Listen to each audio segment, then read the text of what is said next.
शांति। Good morning. कहा जाता है गुरु ग्रंथ साहब में कि ज्ञान अंजन सतगुरु दिया, अज्ञान अंधेर मिटाए। जब सतगुरु हमें मिलते हैं तो वो हमें ज्ञान का खजाना देते हैं, तो सतगुरु बन के वो हमारी नैया पार ले जाते हैं।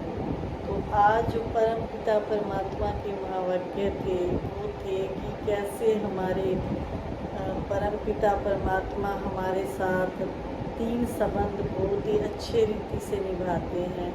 वो 3 संबंध भगवान के हैं, बाप, टीचर और सतगुरु। वैसे तो कहा जाता है कि भगवान के साथ सर्व संबंध जोड़ने चाहिए, उसे अपना सब कुछ मानना चाहिए, साथी बनाएं, सखा बनाएं या उसको अपना मतलब पति बनाएं, भाई बनाएं। अभी जैसे रक्षाबंधन आ रहा है, किसी का भाई नहीं होता तो वो कान्हा जी को भी राखी बांधते हैं, भगवान को भी राखी बांध सकते हैं।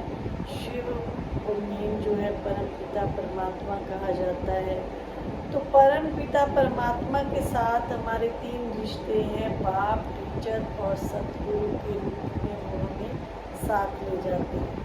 अब विचार करने वाली बात ये है कि वो परमात्मा तो निराकार है और वो निराकार होकर के हमारे साथ बाप का साथ कैसे निभाते हैं।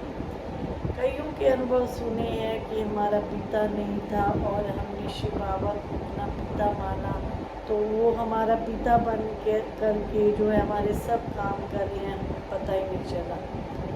और कई कहते हैं कि हमारा भाई नहीं है तो हमने बाबा को अपना भाई बनाया, तो बाबा भाई के रूप में भी हमारी रक्षा कर रहे हैं। तो कैसे भगवान के साथ हम सर्व संबंध जोड़े? सबसे पहले बाबा का बाप के रूप में वो हमारा कैसे साथ निभा रहे हैं।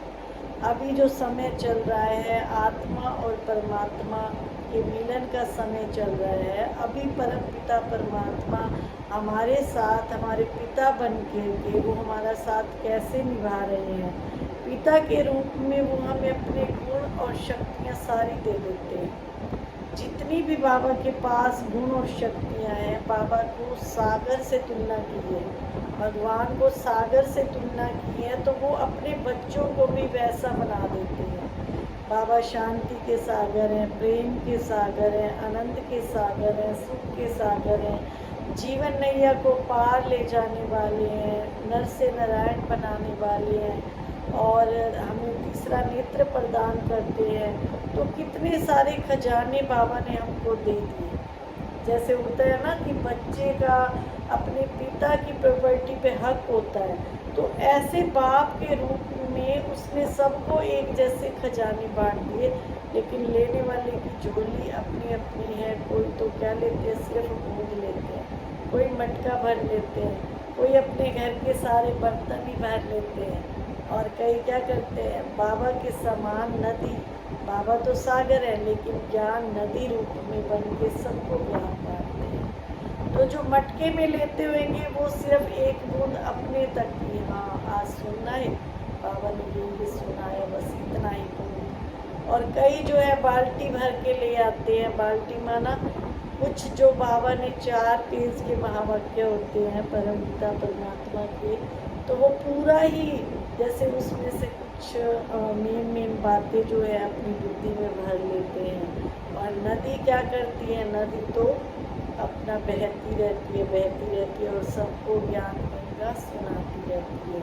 तो बाबा ने जो हमको गुणों के, शक्तियों के, मैंने अपनी कई वीडियो में बाबा के गुणों का भी वर्णन बताया है, शक्तियाँ भी क्या क्या है उसके बारे में भी बताया है। तो वो अपने अंदर हम भर लेते हैं, तो समझो हम बाप की प्रॉपर्टी के अधिकारी बनते हैं। और दूसरा टीचर के रूप में बाबा हमको पढ़ा रहे हैं। तो वो कैसे पढ़ा रहे हैं हमको टीचर के रूप में? प्रजापिता ब्रह्मा के तन में आकर के सन 1937 में शिव परमात्मा ने ब्रह्मा के तन में प्रवेश किया और इतना ज्ञान खजाना बांटा, इतना कि जो जितना चाहे लूट सके तो लूट, ऐसे ना हो कि अंत समय पछताए जब प्राण जाएंगे छूट। कहते हैं ना, कि इतना खजाना भगवान बांट रहे हैं, लूट सके तो लूट, अंत काल जब आए फिर जब प्राण जाएंगे छूट, फिर पछताने के सिवाय कुछ नहीं रहेगा। टीचर के रूप में वो हमें समझा रहे हैं हर बात, कर्मों की बुए गति बाबा ने समझाई। बाप के रूप में तो अपने खजाने सारे दे दिए, और टीचर के रूप में वो हमको इतना पढ़ा रहे हैं, हर बात की नॉलेज दे रहे हैं। बच्चे गुस्सा करोगे तो ऐसे होगा, और ये कर्म करोगे तो ऐसा होगा।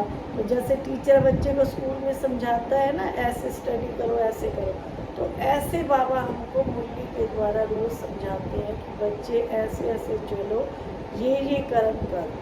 तो हम टीचर बन के वो उनको हर तरह से गाइड कर रहे हैं कि गलत क्या है और सही क्या है। रोज़ की मुरली में आता है कि आज क्या नहीं करना है, क्या हमको करना है। और सतगुरु के रूप में वो कब साथ ले जाएगा? जब हम शरीर छोड़ते हैं। जब हम शरीर छोड़ते हैं तो सतगुरु के रूप में वो हमारा हाथ पकड़ करके हमें साथ ले जाएगा। ये सिर्फ कहने और सुनने की बातें नहीं है, आंखों से देखा है। कई आत्माएं कहती हैं, वो देखो बाबा मेरे लिए विमान लेके आए हुए हैं। मेरे खुद के घर में मेरी चाची जी ने जब शरीर छोड़ा था, उनको ब्रह्मा कुमारी से जुड़े सिर्फ 1 साल ही हुआ था। तो जब उन्होंने अपना इतना पाठ 1 साल में आत्मा का पक्का कर लिया कि जब वो शरीर छोड़ने लगे, इतना अभ्यास कर लिया योग का कि बोले देखो बाबा मेरे लिए विमान लेके आए खड़े हैं, बाबा मुझे विमान में बिठा के लेके जा रहे हैं। उस समय सब हंस रहे थे। जब वो शरीर छोड़ रही थी आत्मा, कह रहे थे देखो इसको क्या हो गया, पागल हो गई है। ऐसे कोई भगवान किसी को लेने आता है क्या? और सचमुच देखा, थोड़ी देर बाद उस आत्मा ने शरीर ही छोड़ दिया। तो ये होते पुण्य कर्म। पुण्य कर्म जितने हम करते हैं तो हमको लेने भगवान आएगा, कोई धर्मराज नहीं लेने आएगा।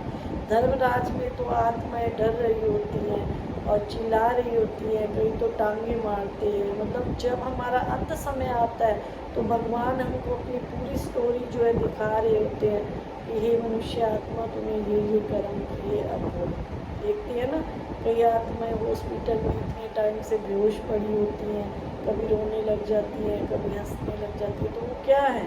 वो कर्मों के हिसाब किताब अंदर ही अंदर भगवान को दिखा रहे होते हैं। तो ऐसे कर्म ना करें जो अंत समय हम पछताना पड़े। अभी भी परमात्मा कहते कि अभी भी समय है, मुझे पहचानो। और सतगुरु के रूप में वो हमें 2 मंत्र देते हैं, मन मनाभव और मध्याजीभव। ये 2 मंत्र, जैसे पता नहीं क्या क्या मंत्र लेते हैं, लेकिन मन मनाभव का मतलब ये है कि मन मेरे में लगा दो, और मध्याजीभव का मतलब है कि जिस दुनिया में आपको जाना है उस दुनिया को याद करो। इस दुनिया को याद करते करते तो सदियाँ बीत गई, 50 साल बीत गए, 60 साल बीत गए किसी के, लेकिन जाने का मन नहीं करता है। और हमें ऐसे लगता है कि क्या है, पुरानी दुनिया में तो दुख ही दुख है, यहाँ सुख कोई है ही नहीं।